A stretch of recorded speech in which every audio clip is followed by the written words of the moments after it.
ಒಳ್ಳೆದಾಗ್ಲಿ ಅಂತ ಆಶೀರ್ವಾದ ಮಾಡಿ ದೇವರ ಮನೆಯಿಂದ ಕುಂಕುಮ ಹಚ್ಚಿ ವಿಜಯ್ ಭವ ಅಂತ ಹೇಳಿ ಕಳಿಸಿದ್ರು. ಪೊಲೀಸ್ ಜೀಪ್ನಲ್ಲಿ ಹೊರಟವನು ಕರುನಾಡ ತಾಯಿ ಸದಾ ಚಿನ್ಮಯಿ, ಈ ಪುಣ್ಯ ಭೂಮಿ ದೇವಾಲಯ ಪ್ರೇಮಾಲಯ ಅಂತ ಹಾಡ್ತಾ ಬರುವಾಗ ಮಾರ್ಕೆಟ್ನಲ್ಲಿ ಜೋರಾಗಿ ಗದ್ದಲ ಹತ್ತ ಕಡೆಗೆ ಗಾಡಿ ತಿರುಗಿಸಿ ಮಾರ್ಕೆಟ್ ಒಳಗೆ ಹೊರಟ. ಅಲ್ಲಿದ್ದ ರೌಡಿಗಳು ಚಿಕ್ಕಪುಟ್ಟ ಅಂಗಡಿ ಅಂತ ನೋಡದೆ ಒಡೆದು ಬಡದು ಹಿಂಸೆ ಮಾಡಿ ರೋಲ್ ಕಾಲ್ ಮಾಡ್ತಾ ಇದ್ದದನ್ನ ನೋಡಿ 4 ಬಾರಿಸೋಕೆ ಶುರು ಮಾಡಿದ.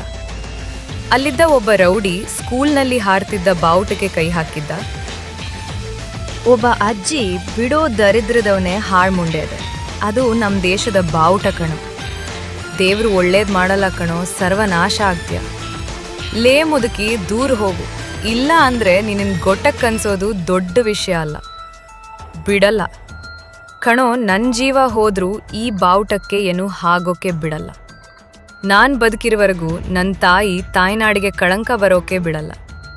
ಆ ಮುದುಕಿಗೆ ಇನ್ನೇನು ಹೊಡಬೇಕು ಅಷ್ಟರಲ್ಲಿ ಬಂದಿತ್ತು ಸುಂಟರಗಾಳಿ. ಅವನು ಬಾವುಟದ ಹಗ್ಗದ ಗಂಟು ಬಿಚ್ಚಿ, ಲೇ ಮುದುಕಿ ಇನ್ನೇನು ಬಾವುಟ ಕೆಳಗೆ ಬೀಳುತ್ತೆ ಅಂದವನ ದವಡೆ ಹೊಡೆದಿತ್ತು. ರಭಸವಾಗಿ ಮೇಲಕ್ಕೆ ಜಿಗಿದವನು ಹಗ್ಗವನ್ನ ಹಿಡಿದು ಮತ್ತೆ ಗಂಟು ಕಟ್ಟುವಾಗ ಅವನ ಮನಸ್ಸಲ್ಲಿ ಜನಗಣಮನ ಅಧಿನಾಯಕ ಜಯ ಹೇ ಜಂಕಾರ ಮೊಳಗುತ್ತಿತ್ತು. ಬೆನ್ನಿಗೆ ಕೈ ಕಾಲಿಗೆ ದೊಣ್ಣೆಯಿಂದ ಒಂದರ ಮೇಲೊಂದು ಏಟು ಬೀಳುತ್ತಿದ್ದರೂ ಲೆಕ್ಕಿಸದೆ ಧ್ವಜವನ್ನು ಅದರ ಜಾಗಕ್ಕೆ ಹಾರಲು ಬಿಟ್ಟು ಒಂದೇ ಮಾತರಂ, ಭಾರತ್ ಮಾತಾ ಕಿ ಜೈ ಅಂತ ಹೇಳಿ ಬಿಗ್ ಸೆಲ್ಯೂಟ್ ಮಾಡಿದ. ರೌಡಿಗಳ ಹತ್ತಿರ ಬಂದವನೇ ಮುಷ್ಟಿ ಮಾಡಿ 4 ಹೊಟ್ಟೆಗೆ 2 ಏಟು ಮುಖಕ್ಕೆ ಗುದ್ದಿ ಹಲ್ಲುಗಳು ಉದುರುವಂತೆ ಮಾಡಿದ್ದ. ಧ್ವಜ ಮುಟ್ಟಿದ್ದ ಕೈ ಗೋವಿಂದ ಗೋವಿಂದ ಮೂಳೆ ಲಟಕ್. ಅವ್ರ ಬಟ್ಟೆ ಎಲ್ಲ ಬಿಚ್ಚಿ ಅರೆ ಬೆತ್ತಲೆ ಮಾಡಿ ಕೈಗಳಿಗೆ ಹಗ್ಗ ಕಟ್ಟಿ ಜೀಪಿನ ಹಿಂದೆ ನಾಯಿ ಓಡು ಹಾಗೆ ಸ್ಟೇಷನ್ವರೆಗೂ ಓಡಿಸಿದ್ದ. ಅಲ್ಲಿದ್ದ ಜನರೆಲ್ಲ ಇಷ್ಟು ದಿನ ಎಲ್ಲಿದ್ಯಪ್ಪ, ಇನ್ಮೇಲೆ ನಮಗೆ ಯಾವ ಕಷ್ಟ ಇರಲ್ಲ ಅನ್ಸುತ್ತೆ, 100 ಕಾಲ ಸುಖವಾಗಿ ಬಾಳು. ಜನರು ಹೀಗೆ ಅಲ್ವಾ ನೋಡಿದ್ದನ್ನ ನಂಬ್ತಾರೆ, ಕೇಳಿದ್ದನ್ನ ಪೂಜಿಸ್ತಾರೆ, ಇದನ್ನ ಪೂಜಿಸ್ತಾರೆ. ಇವತ್ತು ಹೋಗಳ್ದವರು ಮುಂದೆ ಶಾಪ ಹಾಕಲ್ಲ ಅಂತ ಏನ್ ಗ್ಯಾರಂಟಿ? ಕಾನ್ಸ್ಟೇಬಲ್ ಸಾಕೇತ್, ಇವರೇನು ಇನ್ನೂ ಜಾಯಿನ್ ಆಗಿಲ್ಲ, ಮೊದಲನೇ ದಿನಾನೇ ಹೀಗ. ಏನೋ ಈ ಮನುಷ್ಯ ಲಂಚ ತಿನ್ನಲಿಲ್ಲ ಅಂದರೆ ಅಷ್ಟೇ ಸಾಕು. ಆದರೂ ಇವ್ರ ಮುಖದಲ್ಲೂ ಏನೋ ಒಂದು ರೀತಿಯ ಪಾಸಿಟಿವಿಟಿ, ಹೆಮ್ಮೆ ಅನಿಸುತ್ತೆ. ಇವ್ರ ಕಣ್ಣು ಒಂಥರ ಅಟ್ರಾಕ್ಟಿವ್ ಬೆಂಕಿಯ ಹಾಗೆ ಹೊಳಿತಾನೆ ಇರುತ್ತೆ. ಇವ್ರು ಎಲ್ಲರ ಹಾಗೆ ಲಂಚ ತಿಂದು ಹೊಟ್ಟೆ ಡುಮ್ಮಣ್ಣ ಆಗಲಿಲ್ಲ ಅಂದರೆ ಅಷ್ಟೇ ಸಾಕು. Hello sir, I am Saketh. Nice to meet you sir. I am Bhargav, ACP Bhargav. Same here. ಇವ್ರನ್ನೆಲ್ಲರನ್ನೆಲ್ಲ ಒಳಗೆ ತಳ್ಳಿ. ಅಷ್ಟೇ ಅಲ್ಲ, ಇವತ್ತು ಫುಲ್ ಡೇ ಇವ್ರಿಗೆ ಹನಿ ನೀರು ಕೂಡ ಕೊಡೋ ಹಾಗೆ ಇಲ್ಲ. ಸಾಕೇತ್, ಅವರು ಏನ್ ಮಾಡಿದ್ರು ಅಂತ ತಿಳ್ಕೊಬೋದಾ? ಅರೆ ಬೆತ್ತಲೆಯಾಗಿ ಬೇರೆ ಕರ್ಕೊಂಡು ಬಂದಿದ್ದೀರಾ, ಈಗ ಊಟಕ್ಕೆ ಬೇರೆ ಕೊಡಬೇಡ ಅಂತಿದ್ದೀರಾ, ಏನು ತಪ್ಪು ಮಾಡಿದ್ರು ಅಂತ ಕೇಳ್ಬೋದಾ? ಅವರು ಜನರನ್ನ ಹೊಡೆದು ಬಡ್ದು ರೋಲ್ ಕಾಲ್ ಮಾಡ್ತಿದ್ರು ಅಷ್ಟೇ. ಆದರೆ ಸುಮ್ಮನೆ 4 ಹಿಗ್ಗ ಮುಗ್ಗ ತದೀಕ್ ಬಿಡ್ತಾ ಇದೆ. ಆದರೆ ಇವರು ನಮ್ಮ ರಾಷ್ಟ್ರಧ್ವಜ ಬಾವುಟಕ್ಕೆ ಕೈ ಹಾಕಿದ್ರು. ಅದೇನಾದರೂ ಒಂದು ಸ್ವಲ್ಪ ನೆಲ್ಕತ್ತಿದ್ರು ಕೂಡ ನಾನು ಬದುಕಿದ್ದು ಸತ್ತಂಗೆ.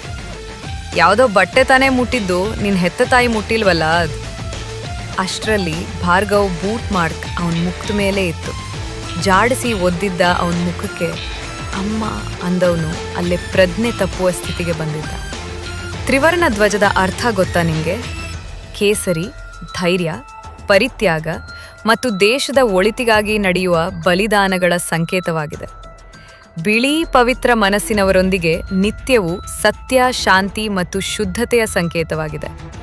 ಇವುಗಳೊಂದಿಗೆ ನಮ್ಮನ್ನು ಬೆಳಕಿನೆಡೆಗೆ ಕರೆದುಕೊಂಡು ಹೋಗುವ ಸತ್ಯ ಮಾರ್ಗದ ಸಂಕೇತವಾಗಿದೆ. ಹಸಿರು, ಪ್ರಕೃತಿಯೊಡನೆ ಮನುಷ್ಯನಿಗೆ ಇರಬೇಕಾದ ಅಭಿನವ ಭಾವ ಸಂಬಂಧವನ್ನು ತಿಳಿಸುತ್ತಾ ಹಸಿರು ಜೀವರಾಶಿಗಳನ್ನು ಅವಲಂಬಿಸಿರುವ ಮನುಷ್ಯ ಮತ್ತು ಭೂಮಿಯ ಬಾಂಧವ್ಯದ ಸಂಕೇತವಾಗಿದೆ. ನಾವು ಈ ಭೂಮಿಗೆ ಅತಿಥಿಯಷ್ಟೇ.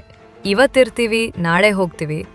ಆದರೂ ಸುತ್ತಲಿನ ಪರಿಸರವನ್ನ ಯಾವುದೇ ತೊಂದರೆ ಇಲ್ಲದೆ ನಾವು ಕಾಪಾಡಿದ್ರೆ ಮುಂದೆ ಅದು ನಮ್ಮನ್ನು ಕಾಪಾಡುತ್ತೆ. ಚಕ್ರ. ಈ ಚಕ್ರವು ಬೌದ್ಧ ದೊರೆ ಸಾಮ್ರಾಟ್ ಅಶೋಕನ ಚಿಹ್ನೆಯಾಗಿದ್ದು, ರಾಷ್ಟ್ರಧ್ವಜದಲ್ಲಿರುವ ಈ ಚಕ್ರವು ಧರ್ಮವನ್ನು ಪ್ರತಿನಿಧಿಸಿದರೆ, ಈ ಚಕ್ರದ ಮಧ್ಯೆ ಇರುವ 24 ಗೆರೆಗಳು ಆಚರಣೆ, ಸಂಸ್ಕೃತಿ, ಸಂಪ್ರದಾಯ ಅಂತ ವಿವಿಧತೆಯಂತಹ ಬಹುತ್ವವನ್ನು ಪ್ರತಿನಿಧಿಸುತ್ತದೆ. ಇದೊಂದು ಬಟ್ಟೆ ಅಲ್ಲ ಕಣೋ ನಮ್ಮ ಜೀವ.